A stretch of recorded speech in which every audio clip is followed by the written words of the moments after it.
Halo semuanya, selamat datang kembali di channel Mami Terikia and Family.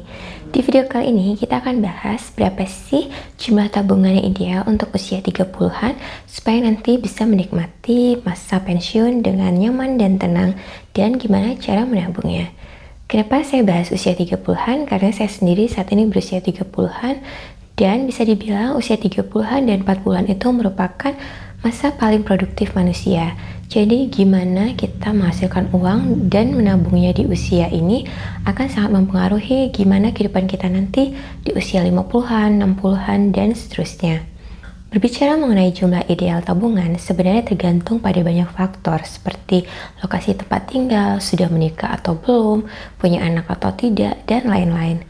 Tapi para ahli keuangan menyarankan agar seorang yang berusia 30-an memiliki tabungan pensiun sebanyak 1 kali penghasilan tahunan.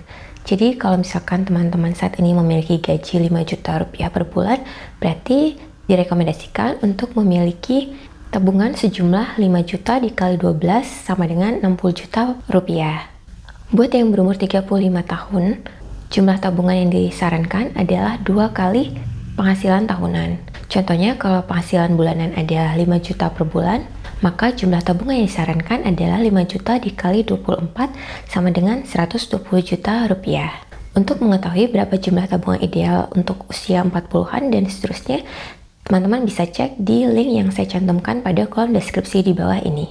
Bentuk tabungan ini bisa berupa rekening tabungan, deposito, emas, saham, dan lain-lain. Jumlahnya mungkin kelihatan besar ya, tapi bukan berarti tidak bisa dicapai. Berikut ini saya akan share beberapa cara atau tips menabung yang saya dan suami lakukan sehingga kami memiliki tabungan pensiun yang jumlahnya lebih besar daripada yang disarankan tadi. Yang pertama adalah tentukan batasan belanja keinginan. Di saat ada uang tambahan seperti THR, kenaikan gaji, baru cuan habis investasi saham, dan lain-lain, seringkali kita ingin mendapatkan reward atau hadiah untuk diri sendiri, berupa hal-hal yang sebenarnya kita nggak terlalu butuhkan, tapi dibeli hanya karena lagi pengen. Ada yang beli gadget baru, tas baru, liburan ke luar negeri, dan lain-lain. Ini sebenarnya sah-sah aja, asalkan nggak dilakukan secara berlebihan. Kalau saya paling boros dalam hal pakaian, walaupun baju-baju lama saya masih bagus, kadang-kadang saya tergoda juga untuk beli baju karena lagi pengen aja. Apalagi di Jerman sini, biasa setiap kali akhir musim ada diskon atau sale yang gila-gilaan. Dress-dress lucu di Zara atau Mango gitu harga cuma 10 euro. Gimana saya nggak hilaf ya kan? Nah sekarang saya buat batasan buat diri sendiri.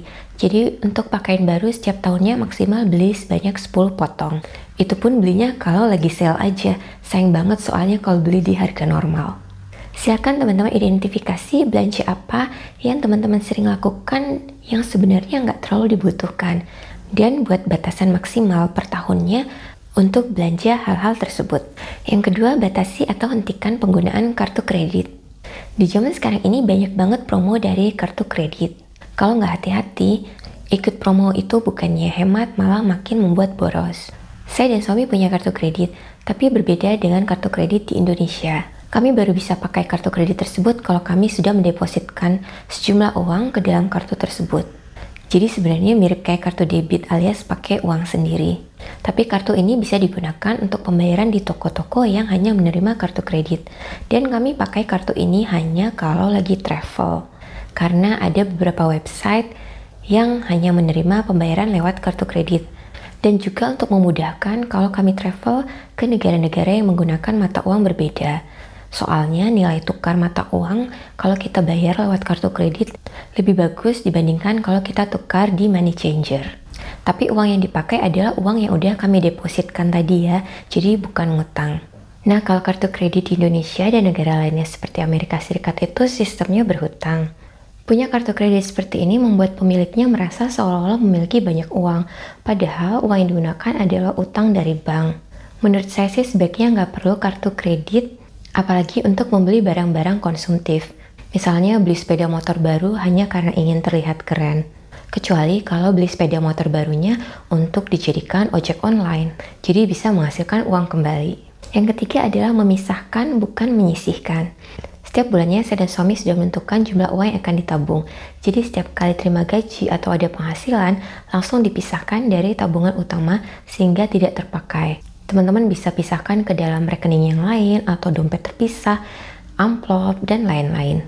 Jadi bukan menunggu di akhir bulan berapa uang yang tersisa buat ditabung ya teman-teman. Kalau mengharapkan sisa uang di akhir bulan untuk ditabung, kita nggak akan pernah mencapai tujuan keuangan kita.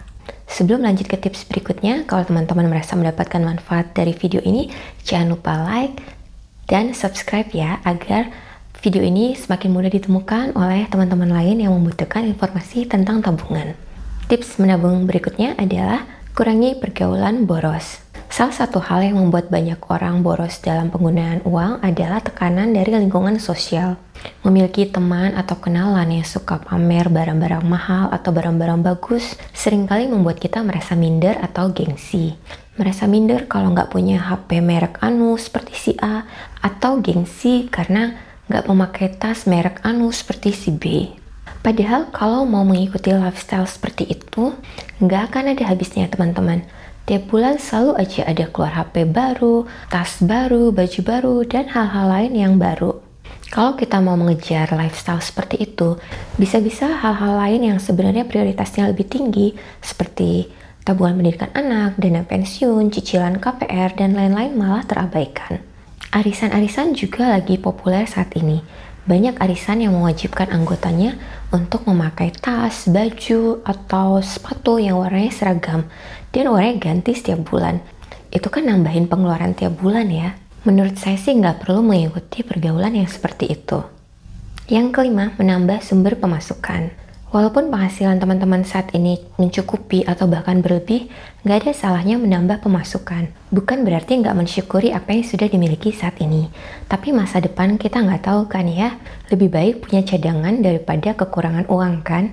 Buat teman-teman yang pintar masak, bisa buka bisnis makanan. Teman-teman yang jago desain grafis atau menerjemahkan bahasa Inggris, bisa menjadi freelancer di berbagai website seperti Fiverr atau Clickworker. Atau jadi YouTuber kayak saya.